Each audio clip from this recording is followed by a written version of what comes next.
Welcome to Invested in Climate. Protecting the planet and decarbonizing the global economy is the challenge of our time. Never before have so many people rallied around a common cause. We all have a role to play, and the opportunity we face is unprecedented. Invested in Climate aims to help people do more to address climate change through their work, investments, learning, lifestyle, and activism. I'm your host, Jason Rissman. I co-lead a climate venturing practice at the design firm IDEO, supporting early-stage climate founders and organizations. I'm also an investor and startup advisor, and have realized that when it comes to climate action, I'll be a lifelong learner looking for the best ways to have a climate-positive impact. If you like what you hear, give us a good rating on Apple, Spotify, Google, or wherever you found us. Follow us on social, subscribe, and spread the word. Find episodes, sign up for updates, get in touch, and visualize your climate action at investedinclimate.com. Thanks for joining.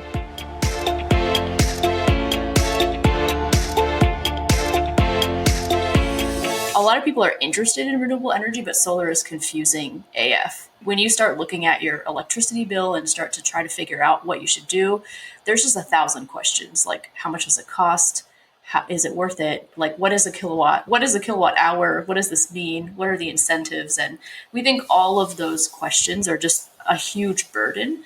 So the point of Wildgrid is to make it a one-stop shop where you can just get all the information you need to actually take action. Switching your home energy source to renewables is one of the most impactful ways to reduce your carbon footprint.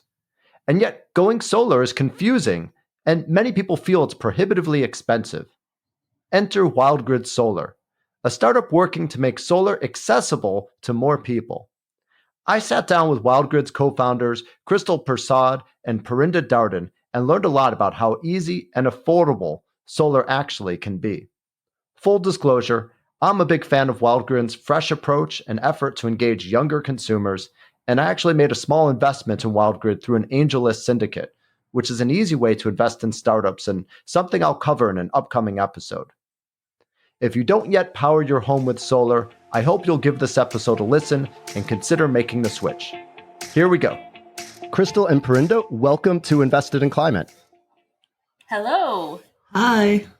Great to have you here. Where do I have you both located today? I'm in Brooklyn. And I'm in DC.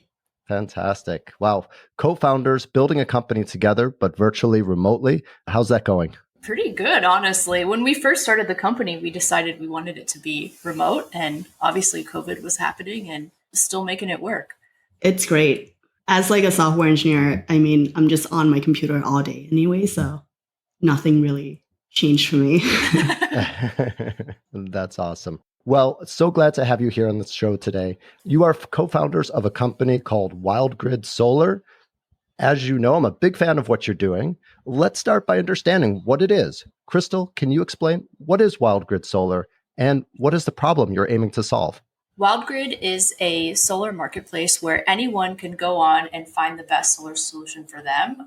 What we do is we match people with the best local solar providers that are pre-vetted so that they don't have to do that research and that work to figure out how they can switch to renewable energy.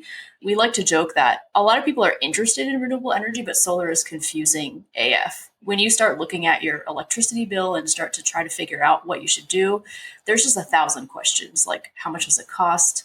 How, is it worth it? Like, what is a kilowatt? What is a kilowatt hour? What does this mean? What are the incentives? And we think all of those questions are just a huge burden. So the point of Wildgrid is to make it a one-stop shop where you can just get all the information you need to actually take action. Let's dig into this deeper. Why does this matter? What's the impact individuals can have by switching to solar? We're obviously biased, but we think that switching to renewable energy is the most impactful change you can have. And I think part of why Parinda and I started Wildgrid is just looking at this ticking clock of, we have like 7-ish years to actually control the, slow down the rising temperature of the planet. And when you look at the biggest emitters, fossil fuel production and energy production is one of the biggest ones. So just being able to reduce your emissions on that level and switch to renewable energy where you're not actually powering everything by burning fossil fuels and putting all of those gases into the air is huge. But it's a huge commitment again, in research and sometimes finances. And Wildgrid is trying to be that first step of unblocking that like burden and friction so that it makes it ridiculously easy for you to be like, solar. Oh, let me just plug in my information and see what's possible. Awesome. Parinda, you are Krystal's co-founder and you're the CTO. Help us get into the nuts and bolts of this a bit more. If I'm interested in getting solar, what will Wildgrid enable me to do? How does it work? As a consumer, you basically create a free profile on our marketplace. And we basically just walk you through the steps and the questions that we need to match you to your local provider. So if you're like a homeowner, we'll basically just match you to a like pre-vetted rooftop installers in your area. And we focus on small to mid-size, like local companies, because when you're putting such like making such a large investment in your property, you want like their customer support team to be just a phone call away. And if you're a renter, we basically match you with community solar farms that are in your area. And you basically just like create a profile, answer questions that take less than 7 minutes. And then we should mention that whenever we tell this story, I always laugh because like Parinda and I have like been through this before. I've worked as a solar salesperson, like selling people on rooftop solar, and it's super sketchy, honestly. Like I feel like no one wants to say that. It's super sketchy. The way I was trained and like the information that we give homeowners, it's pretty predatory, to be honest, on the sales side, where like Jason, if I was like telling you should buy this specific equipment and like it's $20,000 and you didn't know what the equipment is, you'd be like, okay, like I guess that's what I need. But there's so much education that I think has to happen where it's not the same as like buying a car where you like understand, the different amenities that you're getting. People don't know what inverter, what battery, what panels they actually need. And then Prinda's been on the other side of this. Yeah, I mean, I was basically just like being spam for 2 to 3 weeks straight by solar salespeople. And they were kind of, like the sales tactic is pretty aggressive and like antiquated, to be honest. So my wife and I were fortunate enough to buy a home in Queens, like right before the pandemic happened. So I saw it as a chance to actually install solar on the rooftop. And I basically went into like the rabbit hole of like trying to get as much information about installing rooftop solar as much as I can, and found basically like a lead gen website that Zillow recommended. And I trusted Zillow, so I input my information on that lead gen website. And they basically sold my contact info to, I don't know how many solar companies, but like a ton, like more than 10. And I was just like getting unknown caller number, like calling me almost every day, 2 to 3 weeks straight. They were leaving me voicemails. Also, like they were texting me, asking me about the condition of my rooftop, which I'm like, I haven't been up there in like forever. Like, and it's also really hard to get up there. And also like the surrounding environment of like my house, about the trees around me. And I'm just like, you're asking me without context. Like, also, who are you? Why are you asking me all these questions? And that's when I like reached out to Krystal to be like, do you actually know a company that you trust that I can actually talk to? I mean, needless to say, I basically didn't answer any of those like unsolicited calls and text messages. This is the origin story for Wildgrid. It was because of that frustrating experience that your conversation with Krystal turned into the beginning of your company. Yeah, I mean, I basically had an easier time finding general contractors to do home improvement projects than trying to get quotes for solar. Wow. And so I'm guessing that Wildgrid doesn't turn your clients onto a bunch of spammers and create the same sort of process. How is it different? And really, what's the benefit of going through Wildgrid rather than just Googling solar installation and picking whoever comes up? The benefit of going through Wildgrid is A, you don't get spammed. And I think unfortunately, because the solar industry, even though, it's new in the scheme of the world, right? It's only really been around for the past 20-ish years. Like Parinda said, the sales tactics are really antiquated and aggressive. And a lot of solar companies don't have marketing departments where they put together these sophisticated campaigns. They just buy your information and call you all the time. Like those spam calls you get for car loans or credit cards, that's what it's like. And it's really sales driven. So you don't get spammed. And it's sort of I joke that it's sort of are you familiar with Bumble, the dating app where the female makes the first move? It's the customer makes the first move. They're interested in solar. They put in their information. Like Parinda described, you then get a list of suggestions and recommendations of the best companies for you. And then you can contact them first and you control how you communicate with them. And you don't feel like you're just selling your information and then going to get spammed, because that type of experience is such a turnoff. And I think it's coloring the industry in a really bad way. Yeah, I like to tell people that Wildgrid is basically your personal shopper or a personal stylist for going renewable or going solar. It sounded like you also faced an educational need for understanding what technology do you need, what type of inverter, what size panels.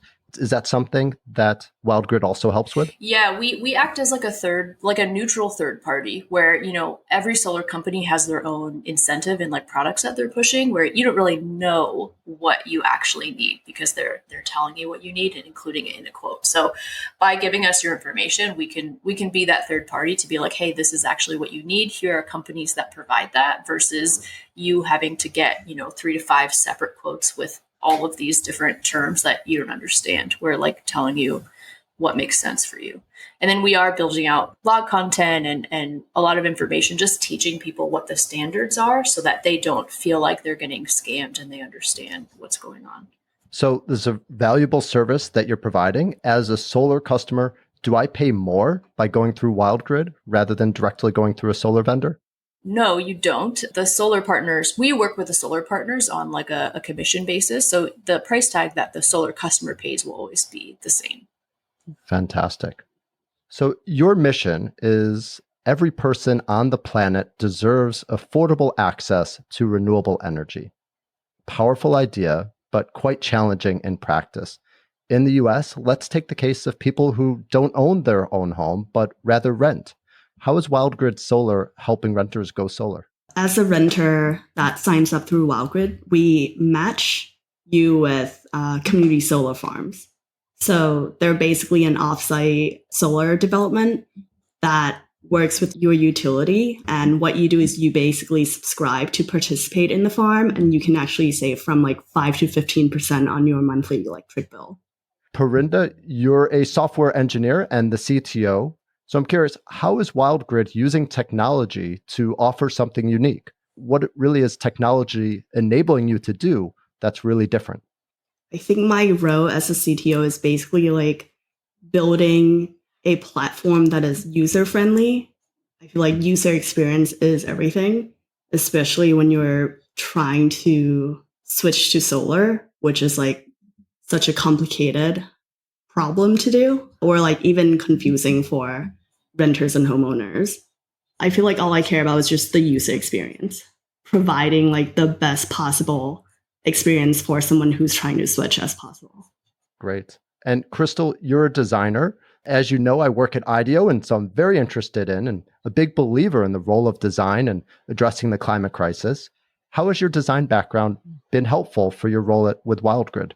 It has been a journey, honestly. Sometimes I just think about it. How did I get here? Designing basically a really user-friendly software solution for solar. So the first leg of my career, well, I guess to take a step back, I am technically a trained industrial designer. So designing three-dimensional interactive products. I went to Georgia Tech. My first sort of leg in the startup world was I was director of product at Little Bits, this interactive toy company designing basically electronic Lego-like pieces where kids could build robots and STEM toys and things like that. And that's really where I got really into electronics and would nerd out on building electronic enabled stuff. That's awesome.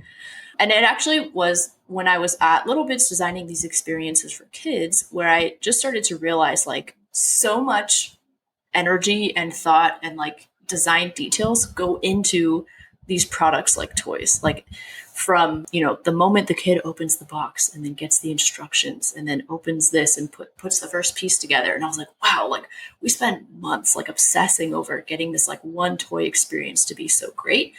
But like this type of detail and attention doesn't happen in fields where it actually needs it. Like, and I think in college, I was always so interested in sustainability and did a number of sustainability projects that were more conceptual, like never made it to market, but then was starting to get more and more frustrated, I think around like 2018 of just like, seeing what's happening in the world and seeing all the alarms sort of be set off in the news of like, wow, we really need to focus on climate. And that's when I realized like, wow, like what if I took some of this design detail and like put it towards something that would make a bigger difference and actually go towards, I think about that 7-year number like 100 times a day, just being like, oh God, like 7 years is really fast. Like, how can I maximize what I'm actually doing to help that?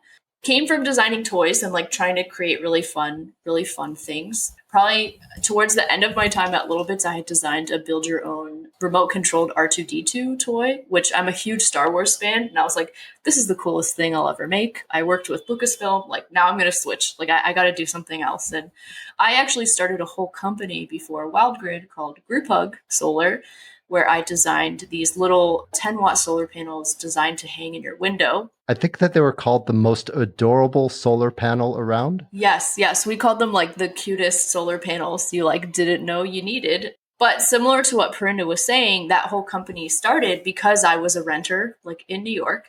I wanted to switch to renewable energy and just had no idea what I was doing.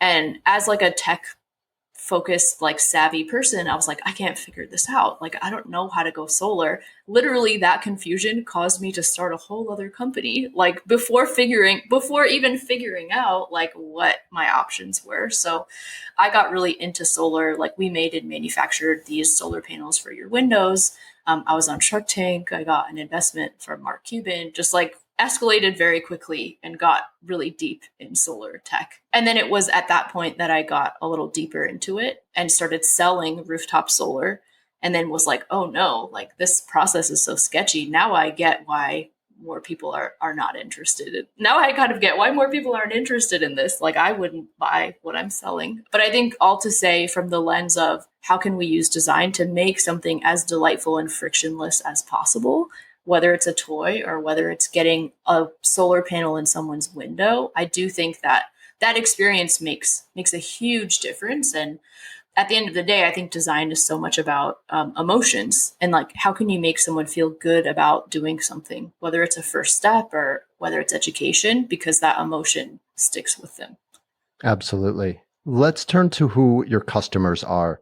Krystal, when you were first introducing Wildgrid at the beginning of this podcast, you said that solar is confusing AF, and that's also a big headline on your website. If you're a listener and you don't know what AF means, we'll let you Google it. But it's clear that you're bringing an edge, a playfulness, freshness to this space that's really rare. So who are you trying to reach and how's it going? We are specifically trying to reach a younger demographic for solar. So like millennials, who are actually the largest home buying population right now, Gen Zs who are, might be renting apartments, might be buying homes too. I think Parinda and I are both millennials. So we definitely, it's weird to be like the older demographic now. I don't know if you ever feel like that, Parinda. Now we're like old timers. I feel like that all the time because my wife is in law school right now, her first year of law school, and all of her friends are in their early 20s. And I know, yeah. I'm learning so much lingo.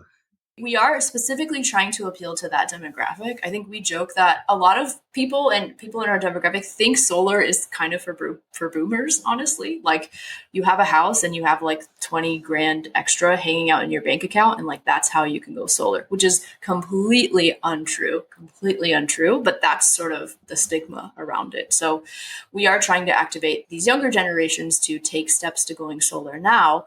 And we do see it as sort of a ladder, right? You don't have to start with rooftop solar. You don't have to own a home. That doesn't have to be a gate for you. You can start off with community solar. And then as you look into home ownership, if that's for you, go into rooftop or ground mounted solar. So having people see it as options that they ladder up to, you don't have to wait to do it. And honestly, as I said, I think about that 7-year number all the time. We can't wait. Literally, don't wait 5 years to go solar. Like, figure out a way to do it now because we urgently need people to do that. Yeah, we need to get working on electrifying everything. And it's really not that hard. There are so many salespeople trying to convert you. There are people who want to do it. We're just trying to be that layer in between to be like, just do it. Make it easy to do it. Well, I know that when it comes to any sort of changes to one's home, especially ones that involve contractors and installers, word of mouth, it can be incredibly helpful. And for companies in the past, like Solar City, now Tesla and Sunrun, getting customers to talk to their neighbors absolutely played a role in their success. They just have the built-in trust of not just the process, but also who's going to be stepping onto their roof or ringing their doorbell. Is that something that you're thinking about? Or are there any unique ways that you're fostering a community of switched on solar advocates? Community is a huge part of Wildgrid. And I think the way that we're tackling it right now is really working with community-based organizations. I think part of our approach that's really different from Tesla and Sunrun is that we're purposefully sort of staying in these small pockets of communities and growing in more of a grassroots way. So instead of national retail partnerships like Home Depot that like Sunrun and Tesla has done, instead of this huge sort of like blanket branding, we sort of refer to Sunrun and Tesla as like big box solar, if you will, where they have a huge presence, but like not the best customer service, not necessarily the best prices, and not the best products, to be honest. Like they don't have the best solar panels. And there's a lot of this could also be a whole other podcast, but there's actually like whole solar companies that exist to repair Tesla installations, which is like I find kind of hilarious because when you think of solar, you think of Tesla, but they repeatedly like don't do the best job on installations if you read reviews. So anyway, so we really think the right approach to hitting people and getting them to convert more to solar is being very, very localized, which is why we want to lift up these small to medium local solar installations where there are over 10,000 solar companies in the country. You've just never heard of them.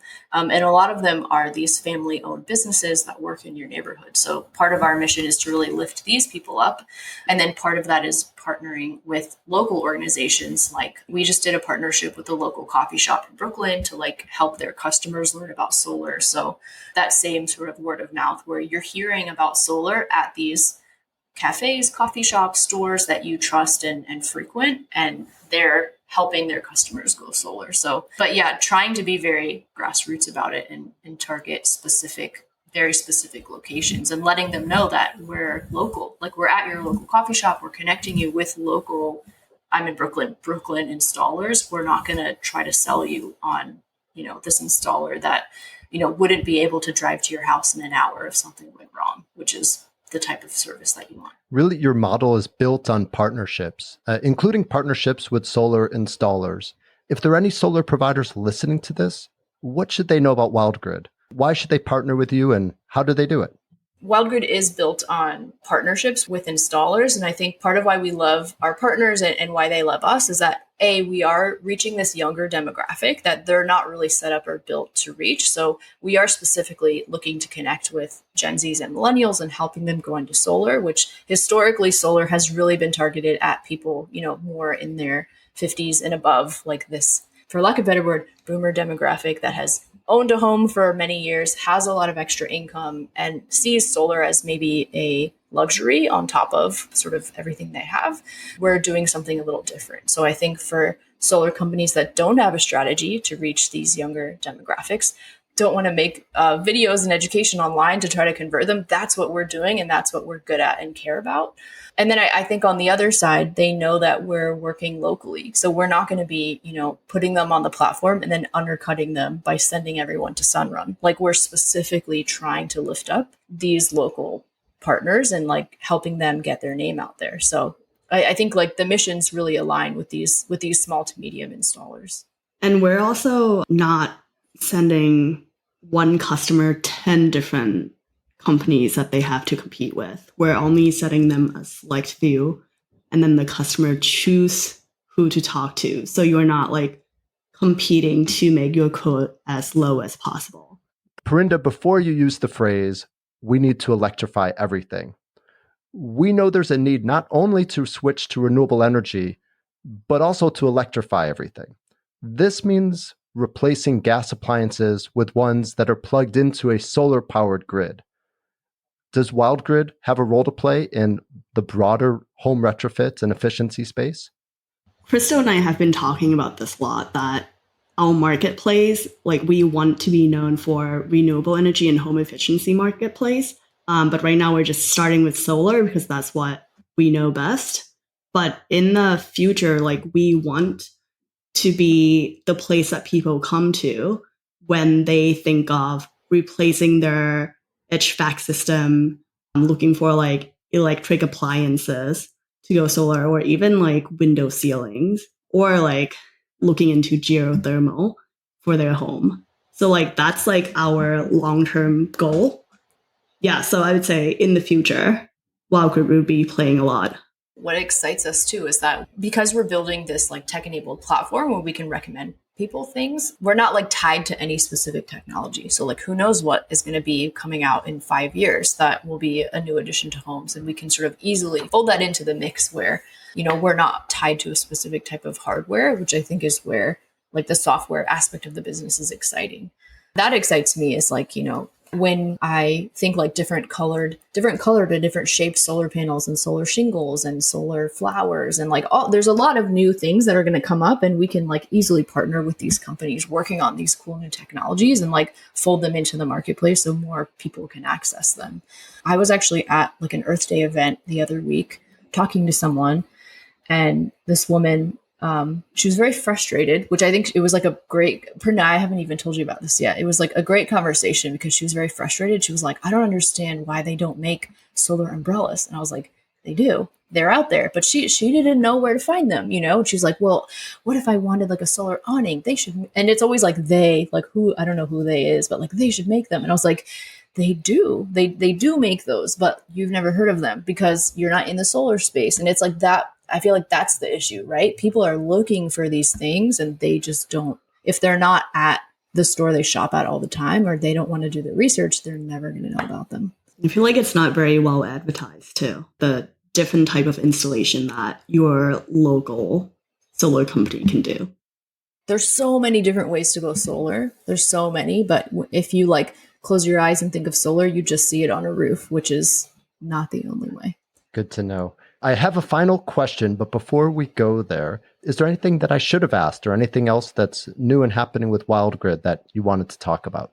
Ooh, we do have some new exciting things, right, Parinda? Yeah, we just released like a new and improved onboarding flow for renters, homeowners, and also property managers who wants to check out solar. I've been like working on making the whole process, the whole sign up process and matching process to your local providers super seamless. So I'm super excited for more people to try out the new flow and get connected to their solar providers and go solar. Great. Where can folks find it? They can sign up right now on wildgridsolar.com. Fantastic. Well, I hope people do take that next step. Seems like, at the very least, a great way to learn about solar and figure out when and how to make that switch for yourself and the people that you're living with. I'd like to end now with the question that I've been asking all of our guests, and it's really broadening the aperture and thinking just more broadly around the impact that people can have. This podcast, Invested in Climate, aims to help people do more to address climate change through their work, investments, learning, lifestyle, and activism. We've talked a lot about a big lifestyle change that people can make. And I'm curious, in those other categories of work, learning, investments, and activism, what do you see as the most impactful opportunities that listeners who care about climate change can learn about and get started with? The category that jumps out at me the most, which I think because Parinda and I are the most passionate about it, is just the activism piece. And I think, you know, with activism and with trying to make change happen in your community and in your life, it's usually a combination of like personal action and legislation, unfortunately. We can't control everything. Like there's a limit to how much you can do in your personal life, unfortunately, because so much is happening around you. So what excites me about working on Wildgrid is not only can you take this personal action of switching your energy, but the more you learn about solar and energy, the more you can get plugged into what's actually happening in the legislation in different states. And honestly, I think what excites me is even just saying the word renewable energy legislation is so boring, right? Like it just doesn't sound exciting at all. And I think there's a huge opportunity to get people interested in that because at the end of the day, so much of that impact we're going to have is on this broader level of making sure there are incentives and programs happening like nationwide. There needs to be a lot more happening in the activism piece. And I think every person is going to have to take a personal action and get involved in the legislation, whether that's awareness or like knowing how to vote for your values and things like that. I totally agree. And I was also going to say, get involved in your local politics. Vote in your local representatives who believe in science and climate change. There are so many policies out there that are so complex, but most of them, like, I guess like the local legislatures and policies are going to be super important in electrifying your local grid system. So basically just like voting people who believe in science and climate change in. Parinda and I obviously live and breathe like solar and energy, but you would think that it's like a win-win for everyone, right? Like energy gets cheaper, there's less emissions, but there's always entities and bodies fighting against it. And there's been a number of solar taxes pop up in the last year in a number of states trying to make it more difficult to go solar. And the average person doesn't know that, I would guess. So just those local elections are really important because if you vote for what you want, like in theory, your representatives have an incentive to also vote the way that their constituency wants. And if you're not voting and if you don't know what's up for debate, then that's where everything breaks down. So just be active and be involved. Well, we've got our next steps. We will check out wildgridsolar.com. Yes. We will vote and we will get involved locally. Krystal, Parinda, thank you so much for this really exciting conversation and best of luck with Wildgrid. Thanks, Jason. Thanks for having us. Thanks for joining us for this episode of Invested in Climate. Please remember to rate us on Apple, Spotify, or Google. Find show notes, sign up for updates, get in touch, and visualize your climate action at investedinclimate.com. This podcast is for informational and entertainment purposes only and does not constitute financial, accounting, or legal advice. Thanks again.